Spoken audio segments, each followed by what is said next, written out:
Hello YouTube, I'm Andrew Does Hair. You can find my work on Instagram at Andrew Does Hair.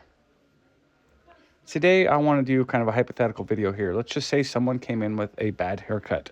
I have no idea who cut this mannequin head. I'm not trying to put them on blast. It might have been a student, obviously someone learning. But let's just say this person came in, they said, dude, somebody messed me up. I want to keep as much length as I can, but I just want it fixed. I'm just going to talk through kind of the procedure I would go through in that situation. So let's say this person is ultimately, maybe they're trying to grow the hair out, or maybe they don't want to get a buzz cut, because that would be an obvious fix. It's like, sure, let's just give you a buzz cut. I want to talk through how I'm going to walk through the haircut to preserve as much length as possible while correcting whatever issues I find that come up in the haircut. My first step is going to be to wet the hair down so I can break it into smaller pieces and check it. And I want to start in the middle of the haircut here. Let me point out that I'm not holding my scissors yet. Whenever I'm checking a haircut that I'm fixing or that I see might have a problem in it, even if they're not asking for a fix, if I see like, whoa, they got a bad haircut, I check the haircut without holding my scissors, because if there's anything problematic, I want to point it out and I want to make note, like, I haven't touched my scissors yet. I didn't do that. Not that anybody, I doubt that somebody would go, hey, you did this. But while I'm checking the haircut, I want to make it a point that I have not cut anything yet. I start working through here and I'm looking around at the top and I don't see any huge problems. There's a couple like deviations here or there that might not be sitting right. But for the most part, the top of this haircut looks really good. And as I work through the sides here, I can see what the previous haircut was going for. And so my first pass through here, I want to try to keep the haircut they were going for and just knock off anything that looks out of place,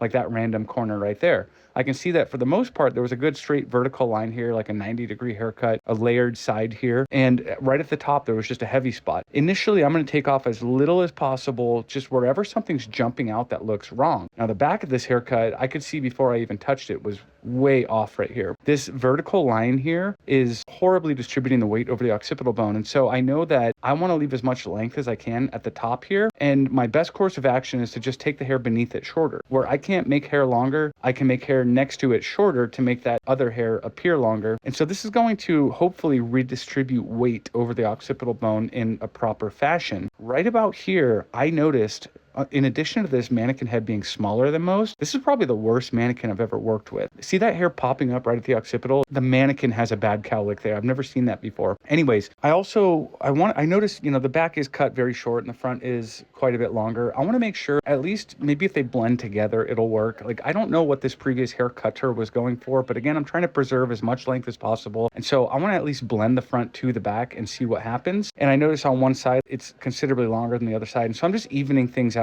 and really not restructuring the haircut much at all yet. My first plan of action, again, is just leave everything as close to how it was when it came in, but just knock off any random corners or bits and make sure everything blends into everything else, and then just see what happens. I don't know what the previous hair cutter was going for, but I want to at least give it a chance. And so at this point, I still can't tell what the hair was supposed to do. So I'm going to blow dry it and kind of style it just to see what it wants to do.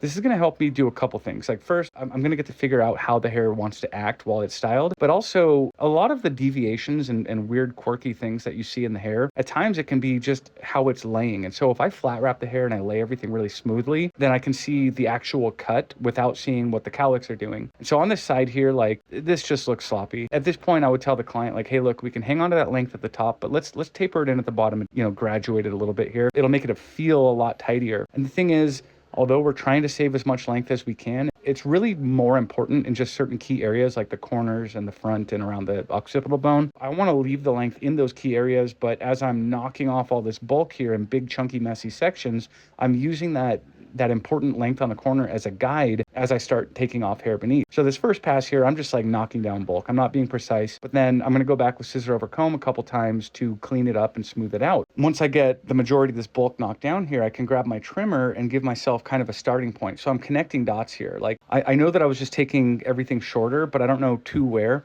So by coming in here with the trimmer, I can give myself an ending point. And so now I want to connect that dot to the dot essentially created by the length at the top. And it gives me a cleaner guideline to shoot for here. In the back here, where there was kind of no shape at all, and I began to put in a shape by reducing the length below that longest hair that it was left for me, I took essentially what was a big lumpy area and I kind of refined it into a corner at the top there, but it left beneath it another corner. And so I would explain to this client at this point, like, look, we can't make the hair longer where it was too short, but if we take hair shorter beneath it, we can make it appear to be longer. So although he wanted to leave his hair as long as he possibly could, it's a lot easier to grow out a good short haircut than it is to grow out a longer bad haircut. Do you want to have long hair 2 weeks sooner and hate every step of the way there? Or do you want to wait 2 extra weeks for this taper to grow back out, but have a good looking haircut along the way? So by taking this hair down at the bottom and tapering it up, going to take that corner that I pointed out, since again, we can't make the corner longer, by making the hair beneath it shorter, it's going to drastically change the shape of the haircut. And it's going to take that corner and push it way out visually. It's going to visually make it stand out a little bit further.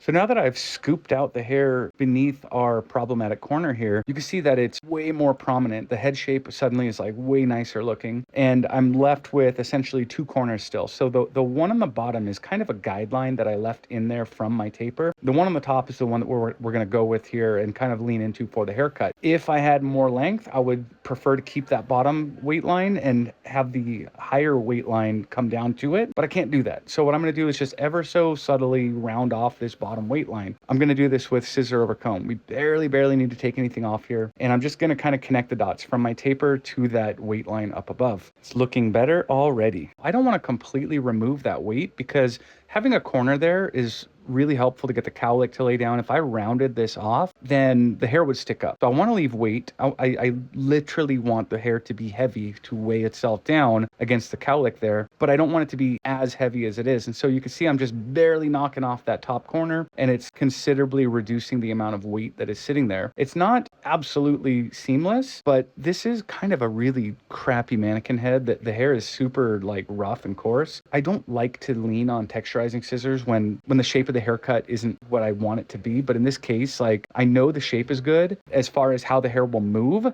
but I don't like how it's sitting. So I'm just going to go in and barely dust the ends with the texturizing scissor. And I don't want it to sit completely round. I want it to have a corner there, but I don't want it to be as prominent as it was. And since I've got the texturizing scissor out, I'm going to go through the sides here and just kind of soften everything up and clean it up. So now I want to go through the top here where the hair is very, very dense and just break it up with a little bit of deep point cutting. I want to do this in the direction that I intend the hair to lay. So I have short to long pieces moving from the front to the back of the haircut because, you know, we're going to style it back. So as I'm doing this, I'm picking up hair, and everywhere I see just like a dense wall of hair, I'm going to knock it out with, again, some deep point cutting. Here and there when I pick it up, there's certain areas I find that just aren't that dense, and I'll leave them alone. Like, this is not some robotic gesture that you want to repeat throughout the entire head. It's something that is like section by section, case by case, something you want to tailor to the head. You'll see that I'm going to reach around over the top of the head to get the opposite side. This is because I want my scissor angle to, again, go from the front to the back of the head to help coerce the hair to lay in the way that I want it. Now, as I'm testing the hair, I'm finding that the front does not want to hold a lot of volume. On this particular head, it just sits really flat. What I want to do to get more volume in the front is a couple really careful, really deep point cuts here. What you'll see happen almost immediately here with no product or no fancy blow drying, because I cut shorter hairs in there, those are going to want to stand up and hold the hair up. And so like immediately we have a lot more volume in the front there. Volume is very much a product of how you cut the hair. And in this case, like, I deliberately wanted volume in the front, so I cut it to have that, and it helped. Here's our end result. Before and after of fixing, and I say that with finger air quotes, a haircut that was not ideal while trying to maintain as much length as possible.